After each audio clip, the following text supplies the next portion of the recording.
Hello everyone and happy afternoon on this Thursday, April 7th. Hi Wallace, thanks for joining our daily news headlines. It's good to see you here. I'm going to wait just a few minutes at the top of the hour just to have everyone who wants to join. Hello Vicky. Hi, thanks for joining. Hi, hello. Thanks for joining you guys. If you could invite your followers, share on Facebook and Twitter on an iOS device that's just simply swiping right, and on an Android it's swiping up or down. I love to get your feedback on these news stories just like I give you mine. So please invite your followers. If you're not following me, please do. I do this every day. I don't keep you too long, but I'm going to give you the best conversation starters for your lunch with coworkers, your water cooler conversation, your lunch, dinner, whatever it is you might do today. You're going to know what to talk about. All right, guys, let's just dive right on into it so that everybody joining us, they can catch up and go. Exactly. All right, so guys, headline number one. A judge tossed out Kesha's hate crime claims. We're following up from some news we had before against Dr. Luke saying, quote, every rape is not a gender-motivated hate crime. Kesha's legal battle took a huge hit when New York Supreme Court Justice Shirley Kornreich, I believe is how you say her name, tossed out every claim she made against Dr. Luke and Sony Music, except for one, according to The Hollywood Reporter. The judge said, quote, every rape is not a gender-motivated hate crime. That's what she wrote in her denial of Kesha's appeal. The appeal likened, the appeal likened Kesha's contract to slavery and asked that the case be considered under New York's, quote, hate crime laws. The judge made an earlier decision to deny Kesha a release from her contract, as we know, and now says some of the discrimination claims either don't fall under her jurisdiction or don't meet the legal requirements to be considered. Sounds like a great way for her to get out of having to try the case to me. The judge says that the facts Kesha and her team presented don't convincingly make the case that Dr. Luke had any bad intent towards women. The judge also ruled that the judge's ruling seems to be based on the lack of physical evidence of property damage. The abuse remarks, Kesha says, were made over a decade-long period and are not admissible as evidence. So they have exceeded their period of time where you can use them in a court of law. Kesha's allegations that Dr. Luke assaulted her on an airplane and raped her in a hotel before 2008 are past the 5-year statute of limitations and therefore cannot, as I mentioned, be considered. So the, quote, claim is time barred, the judge writes. And it looks like for Kesha, she's just still going to be in the middle of this legal battle for a while. However, the judge also writes that, quote, insults about her value as an artist, her looks, and her weight are insufficient to constitute extreme outrageous conduct intolerable in civilized society. This is, as you can imagine, a huge blow in Kesha's legal battle. However, this is what she's doing. She chooses to proceed with her newest attorney. It's going to be interesting that she's saying, okay, I'm just going to get a new attorney. And she has a series of legal battles ahead with this new attorney. I'm sure we'll have updates to follow. Let's move on to headline number 2. This is some worldwide news, and it's actually very interestingly sad and jarring. A 21-year-old in Northern Ireland was sentenced to jail for successfully carrying out a home abortion. A 21-year-old in Northern Ireland has been given a suspended jail sentence for doing this, and it was 2 years ago that she carried out this abortion in her home using drugs she procured on the internet. The woman's housemate reported her abortion to local authorities days after the successful termination. The woman, who has since given birth to a child after this termination, now faces prosecution because Northern Ireland is the only part of the UK where abortion remains illegal. According to The Guardian, the woman pleaded guilty in court on Monday, and her lawyer told Belfast Crown Court that in no other part no other part of the UK would the woman, quote, have found herself before the courts for choosing to terminate her own pregnancy. A representative from the British Pregnancy Advisory Service called for immediate change, saying, quote, we call on all politicians to repeal these antiquated, she says, quote, antiquated Victorian laws and create an abortion framework fit for women in 2016, saying, quote, we deserve nothing less. So very interesting to see that there is one part where this woman had to procure online medications to carry out this abortion in home. Testimony from the woman says she felt that she had no other option, and that she even tried to travel to where it was not illegal, but did not have the funds or ability to get there. So she felt isolated, alone, and had to do it. I don't know why the housemates decided to rat her out, but they did. So, moving on to headline number 3, we are back looking at some medical issues here, guys. So, diabetes. We hear this word all the time. Diabetes in adults has, get this, quadrupled from 108 million in 1980. So, 1980, that was only, what, 38 years ago? To 422 million in 2014. So guys, that's only a 34-year difference, and that's a quadrupled number. All right, so in the age of potential Zika scares looming over the horizon and all kinds of other diseases we're afraid of, it's easy to forget that global health crisis comes in many, many forms. And according to one new study, one disease in particular has skyrocketed among adults worldwide. This is not just national news in America, which we like to focus on the fact that we like fast food, we overeat, all these over-exaggerations about Americans, but this is worldwide, you guys. In the last few decades, it's been diabetes that has skyrocketed, and it could be because we have taken our eyes off of this issue. The research published online this week in the Lancet used data collection that was obtained between 1980 and 2014 in 751 previous studies. That's studies. That's not individuals, okay? That's 751 studies that were conducted beginning to end, and all the data included, which those studies also appear today in the World Health Organization, WHO's first report on diabetes.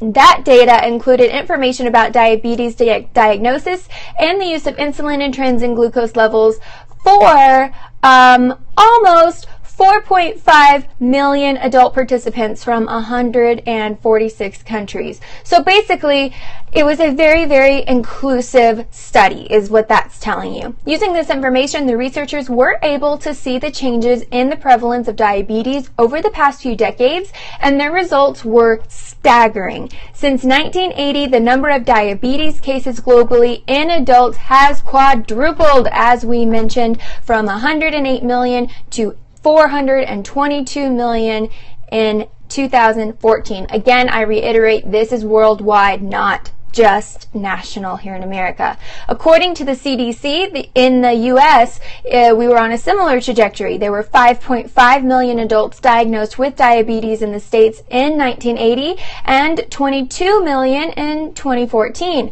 According to the study, low and middle income countries have seen the most rapid increase in cases. Now, guys, if you think about this, that makes sense, because foods that are higher in sugars and things that are going to be your causes, oftentimes of diabetes, are cheaper. I mean, let's just think about this realistically. So if they were saying the countries that are fitting in those brackets of low to middle income, if those rates are going up higher, that makes sense, because they're getting themselves accessible to foods that are just not as good for them. So that makes sense. So the wrap up of this story is, alongside the release of this data, the WHO dedicated today's World Health Day to curbing the, quote, enormous scale of the diabetes problem, and also our potential to reverse it.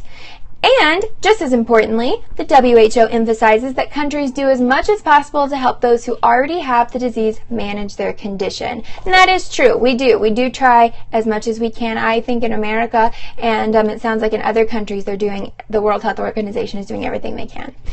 All right, so headline number 4 is an interesting one because I knew there was going to be a follow-up here. This is a follow-up on that story about the Gap ad, the ad that featured the Ellen DeGeneres Ed clothing line with the Gap kids, put them together, and they had that one photo with the child that was not of Caucasian descent, and she was short, so they had an individual, a child that was taller, of Caucasian descent. She just propped her little hand up on her head, and it was cute in the photo, and I really saw it as just kids being cute and kids. However, people really got all up in arms. Yes, another testimony of someone saying kids just being kids, just playing, just being cute, and they were. They were cute. It did not look racist to me personally. However, there were a lot of people who would disagree with me, and it went all crazy in the media. And I knew there was going to be a follow-up, and here it is. Gap pulled that controversial ad for Ellen DeGeneres' collaboration, which critics called passively racist. So here's the update. They're pulling this ad for the collaboration with the retailer Gap. The ad, which stars the 4 girls that I just described, it's from a youth circus group, and it's been called passively racist by scores of Twitter users specifically since the image debuted just over this past weekend. The retailer announced on Monday that the image, one of the numerous shots featured in the campaign, would be replaced in response to the deluge of critical feedback. This really makes me sad because to me, I think we're honing in on the wrong racial issues. If you remember yesterday, we were talking about how medical students do not understand the difference between people of black skin color and white skin color and their medical sameness. They think they're so different. Let's focus on that and not on these ads. You know, I like that we're paying attention to it. I just think it's ill-placed. So I believe it's La Petite Cirque. If it's a circus, it's probably Cirque. So La Petite Cirque's founder released a statement on Facebook today regarding the situation, saying, quote, "The child in the ad is not an armrest." That's what they were calling her. She's the other girl's little sister, and they're very close family. The child is a very young junior member with La Petite Cirque, a humanitarian cirque company, and therefore a wee shyer than the more seasoned, older, outgoing girls. Our company is deeply saddened by some people misconstruing this as racist. She also voiced her support of Gap Kids and Ellen DeGeneres in the post. So when you hear that, it kind of, if you were to see it as racist, I think it almost makes you feel embarrassed to see it that way, because when you see the picture, you see it. You see this little girl who kind of wants to be like all her big sister friends, and she's trying to come out into the spotlight, but she's still a little scared and embarrassed. And that's exactly what it looks like. It does not, to me, look racist. But I can only speak for myself, I suppose. According to ABC News, a Gap spokeswoman publicly issued an apology to all those who were offended by the ad and added, quote, "We are replacing the image with a different shot from the campaign, which encourages girls and boys everywhere to be themselves and feel pride in what makes them unique." Which I do have to say, the whole shoot does that. All the kids are playing, they're doing all kinds of handstands that I've never been able to do a day in my life, but they're active, or they're playing instruments, or one has a camera in the crutch of her arm, and you know, they're doing some awesome stuff. So beyond the uproar of that, it is a great campaign that you guys should definitely look up. So if you do look it up, I'd love to hear your opinion on if you thought that it should have been a racial issue or not. All right, let's move on to headline number 5. It's a little bit of tech talk. You guys know I love that. Today we actually have 2 tech headlines, so I'm excited. Number 5, it's about WhatsApp. If you don't know what WhatsApp is a way to communicate with people kind of like text messages. Now, oftentimes, though, it's used for international texting.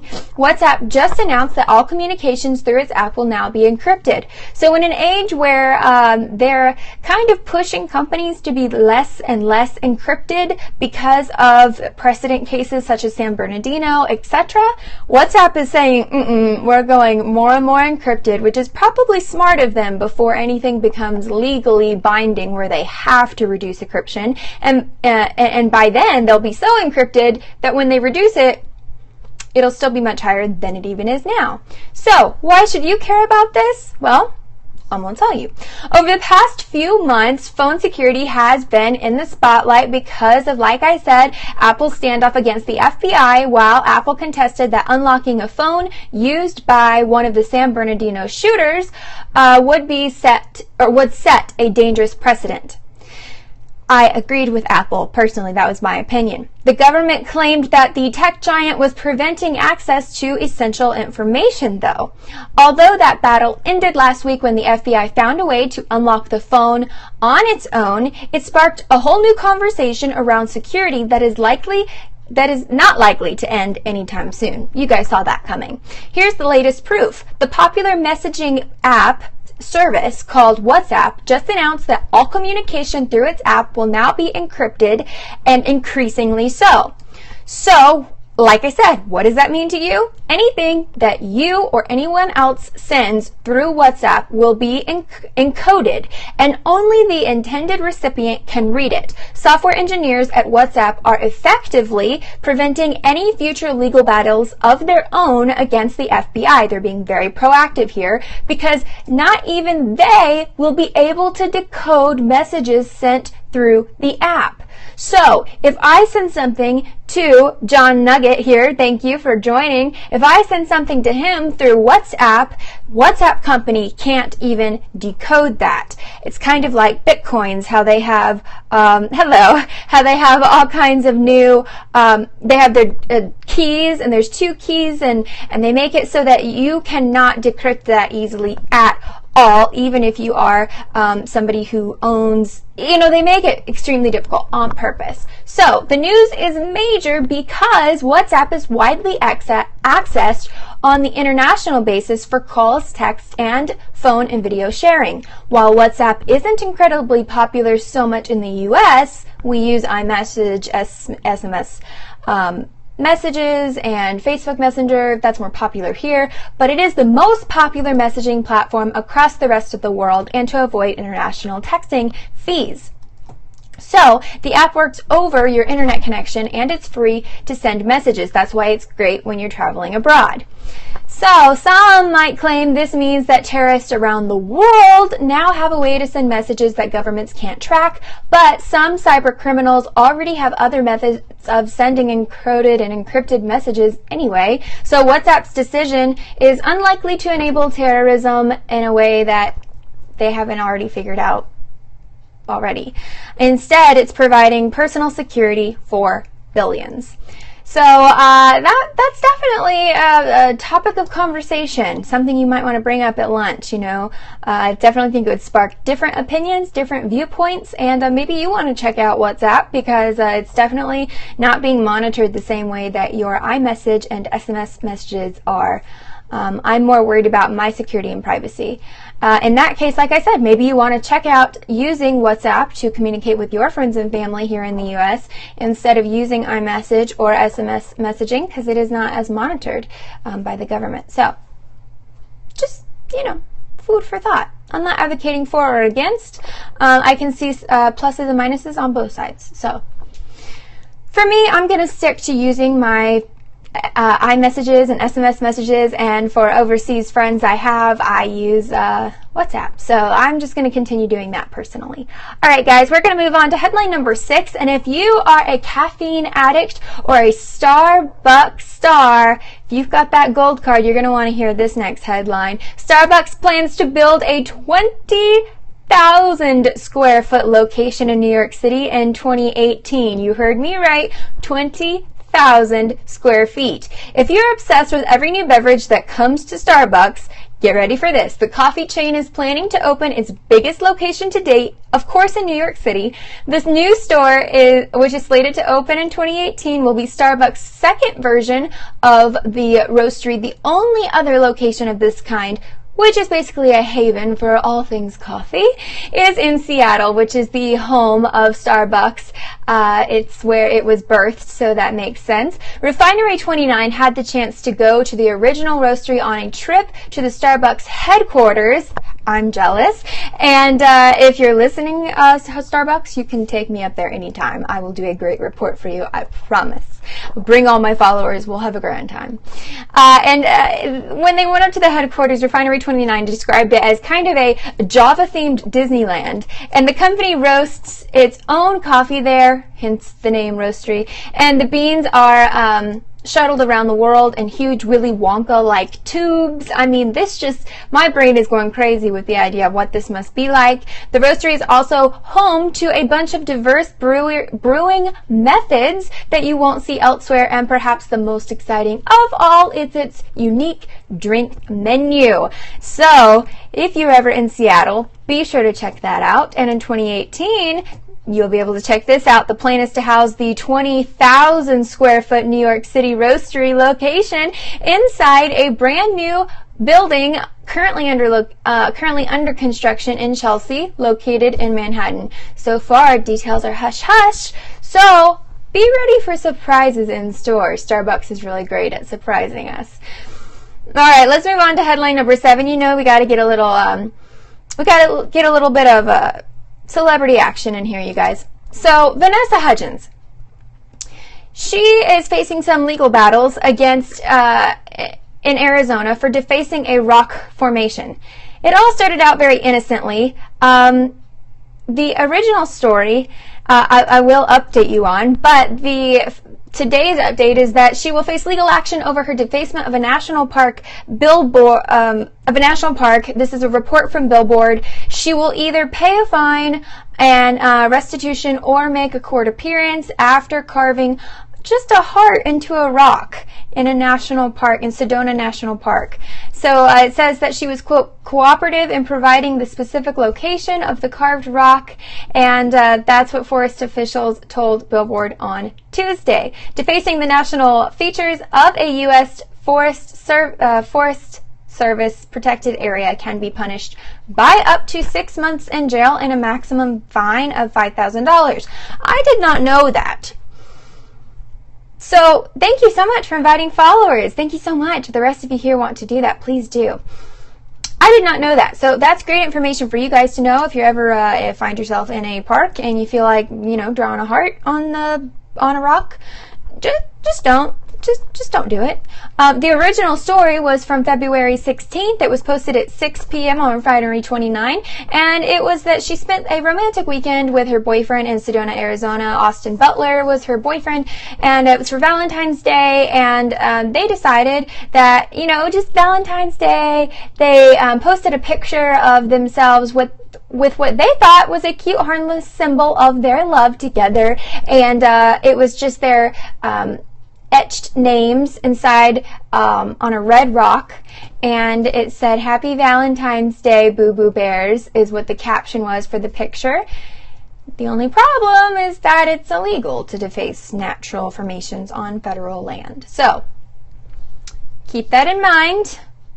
If you're on federal land and you have the need to deface a natural formation, don't do it. All right, guys, we are on to our very last headline of the day, and it's going to take us out of today's lunch bite. So I wanted to give you an update. If you missed my updates yesterday about the new Facebook Live features. They were coming to your phone yesterday, Wednesday, April 6th. And a lot of people have been reporting to me that they have yet to get that update. Apparently the rollout is a little slower than they were expecting, but do not despair, okay? Reboot your phone and just keep waiting. It will come to you. Remember how many people there are that it has to get to. I am a little disappointed in the slow rollout and that they did not warn us about that. But like I said, just be patient. There are some exciting things. If you missed that update, you can check it out. You've had it for 2 months. You must have been a beta user for it because it just rolled out to the public yesterday. Facebook Live's extra features including filters, maps, really great ways to be able to find content, the ability to do it use Facebook Live within groups and, groups and your events. That is awesome within events for any consultants who want to demo products. And the fact that when you pull up your Facebook page in the middle at the bottom, you know how there's the button for your messages? They're replacing that, guys, and they're going to put a Facebook Live button there, which is going to look like that little silhouette of a head with 2 circles around the top of it. I like to get the word out for that because if you're tired in the morning, you're not thinking, and you're like, oh, I needed to send a message to somebody, and you click it, you could start streaming some very, let's just say, interesting things. So, just a forewarning. Make sure you know that that's coming. And the extra used to be optional Facebook Messenger app, no longer optional. So be sure to go download that in preparation for this update. But do not fear. People have been contacting me on Facebook, on Twitter saying, I don't have it yet. Be patient. I'm sorry you don't have it yet. Be patient. It will come. And if it doesn't, we have Mark Zuckerberg to talk to. And we will give him the what for. Okay? Okay? We'll form a little squad. A little scope squad. And we'll talk to him. Okay? Plan? Alright guys, thanks so much for joining me for Thursday, April 7th edition of Lunch Bites. I hope you learned something you did not know before you joined in. Thanks so much for watching. You can check out my more in-depth version of the updates to Facebook Live on my Facebook page. It is facebook.com/ChelseaRoadman PR. So Chelsea Roadman, just like the handle right here on Periscope, and then just PR, like for public relations, at the very end. I would love for you to like my page, and you can find the details there to what's coming since you don't have it yet. I'd love for you to do that. Comment, ask me questions. I'll be happy to answer. All right, guys, tuning off now and signing off now, and I will see you tomorrow for some more Lunch Bites at 11 o'clock Central Time. Bye, guys. You have a great rest of your day. See you later.